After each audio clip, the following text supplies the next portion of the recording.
Welcome, man. Welcome back to the channel, guys. Real quick, guys. Real quick. Know what that means? Somebody done been in here, guys. I see. Now, she called me. I told her to bring this to Brothers Motors in Snellville. She called me and say she was going to tow it, but I told her if it drives, just drive it here. It starts and run. I think, let me see. Because I think she said it take a long time to start, but it eventually... Okay, yeah, long time to start. And she told me AutoZone said she need a cam sensor. So what did she do? She bought a cam sensor from AutoZone and they put it on.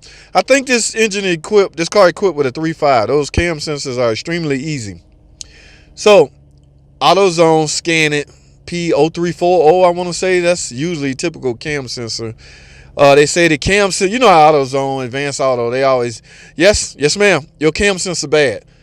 Really? I mean, really, people, how do you know it's bad? Just because it say cam sensor circuit whatever? They just try to make you replace parts just because a part is called out in the code. And during my early stages of mechanicking, I was the same way, so I'm not going to criticize. But yeah, from my understanding, it's a so-called brand new cam sensor on it. But guys, that's what's happening when the computer, when the computer do not know the position of the camshaft, it will go in the limp in. So it will essentially make up a position, all right, to get it as close to top dead center timing wise as possible. Now the crank sensor probably still in place. The computer can pick up the crank, so it will likely use that information to put it in top dead center and allow you to stay in time. So yes, it's drivable. I saved her $200 by, ma'am, look, just drive the car up to Brothers Motors. I'm gonna head up there later on. I will diagnose it for you. I gave her my diagnostic rate. You know, no matter what I find, you still have to pay that. All right. Some cases I will apply that to the repair, but you know, we'll have to see. But yes, so long crank time. Let me do this one more time. See. Now, yes. Wow. All right, so let me scan this using my scan too, guys. I got to get off this phone in order to do that. And when I come back, we're going to discuss some things. All right, stay tuned. Don't go anywhere. I'll be right back. All right, guys, welcome back. So what I did, I'm going to pull up the code. We're going to go through this real quick. This is a 3.5 liter Dodge Charger, okay, 2008 model. So I have the fault code up here, P0340. Let's go over this real quick. First, let's look at the diagram, guys. As you can see, this is really, really simple diagram. You have the cam sensor right here, and you have the crank sensor right here. Okay, so from the looks of it, these are not spliced into each other nowhere. Okay, so from the looks of it, they look independent going straight to the PCM, which is right here. All right, we're going to focus on cam sensor. Now, according to the diagnostic, okay, look at this right quick. This is the cam sensor. This is 1, 2, and 3, 1, 3, and 2. These are the connectors. Here at connector 1 or pin 1, you basically looking for 5 volts right there. All right. In fact, if you look at the diagnostic, is the status active? Yes. Okay, go to step 2. Turn the ignition off, disconnect the cam sensor, turn the ignition on, measure the voltage at the 5 volt supply. Is the voltage between 4.7 and 5.1? My answer was yes. So it then sent me to number 3, which is right here. But I went back up here and I simply plugged my breakout box in and I tested from here, point A to point B. Load test this wire, it is on point. Same for this one. Okay, it is on point, so which means the connections between the PCM and the cam sensor are on point. Now, what that would lead you to believe is you have a bad cam sensor, right? Right, but mind you, this is the 3rd cam sensor they have in place, so we likely have some mechanical issues going on. Okay, I want y'all to be mindful of this. Just because you keep being led to replace cam sensor, no, replace cam sensor, guys. Please be mindful.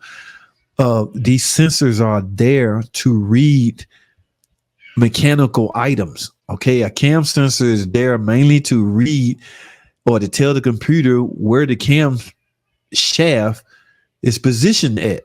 Okay, all of this is for timing reason. It's trying to keep the car in time properly, so that information is needed. If the physical camshaft is not doing that, then yeah, the cam sensor would come off looking fail or coming up fail. All right. So now there's nothing wrong with this cam sensor, but my diagnostic that I followed in this diagnostic tree led me to believe I need to replace the cam sensor. All right, now I chose to go another route. So let's go back to the video and we're gonna look at some more things. All right, let's get it. Guys, I'm back. Yes, verify. It is problems with the cam sensor. The computer don't even see it.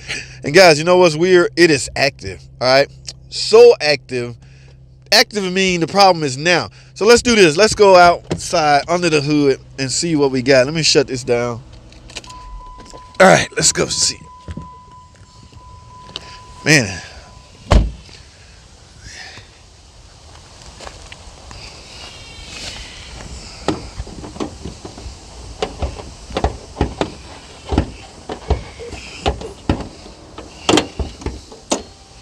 Alrighty, guys, here we are. Yes, and it was a 3.5 timing belt driven, guys. Yes, and from the look of it, this is a brand new cam sensor. Okay, take a look at the wiring real good. In fact, so what do you do when somebody part scanning? And I wouldn't even call this part scanning. I would say AutoZone, just up to their usual reckless diagnostic tree.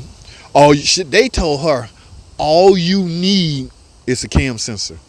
Okay, in other words, forget the mechanics. You don't have to spend the money to get it diagnosed. This is all you need. And it's simple. He went and grabbed a 8 millimeter, unscrewed this, took it out and put a new one in. She got in there, same thing. So I think they tried to erase it, and I don't know if they sold this or not. Parts cannon, guys. People just throw parts at it. So what I'm gonna do, let me go grab a 8 millimeter. I want to take this off because I want to look at something. I have a complete history on this year car or this engine, guys. I've been all in this. All right. Now, typically, back in the old days, we would take the timing belt cover off to verify the car's in time. Car's in time. I'm idling fine. All right. It's just the computer doesn't know the position of the camshaft, and that's what's throwing everything off. So what I'm gonna do, I'm gonna go grab. I'm not gonna put a timing cover off. I will have go get a 8 millimeter or 5/16 and take this off because I want to look at something. I want y'all to look at it with me. All right, stay tuned. Don't go anywhere. I'll be right back. Alrighty, guys, I'm back. Let's do this. I'm gonna take this off. Yeah, I can see nothing looks abnormal about the connector. Let's get this. What I'm going at is these the ring or the tone wheel that the cam sensor reads have been known to come apart on this car, on this engine rather. Man, that just come right out. Brand new, and it's picking up little shavings. Y'all see that? What in the world? Now this is magnetic, right? So what in there? Something, when you see stuff like this, guys, it's not in an oil galley like the 2.7s or the Pentastar cam sensors. All right, remember the 2.7s, that's how I can tell if the engine is sludge. All right, now this engine have no history of sludge, but with any car, if you don't change the oil on time, that could happen. But look at the little shavings on here, guys. That is a sign that this magnet on this cam sensor is picking up something. What is it picking up? I don't know. Let's go further and see. All right, now looking down in here is a tone wheel. All right, that's what the cam sensor read. Oh no. Yep. Oh my goodness. Yes, guys, that has come apart. Y'all hear that? Oh my goodness. Yeah, this is broken. Let me see if I got a pen right here. I want y'all to look at something. Y'all see that? That is supposed to be attached to the gear. That is literally broken, guys. So that is why I have this problem. All right. So let me go sell a timing gear and set up. And stay tuned, guys. Don't go anywhere. If they buy it, I'll fire the camera back up and we'll take the timing apart and do that. All right. Stay tuned. Don't go anywhere. I will be right back.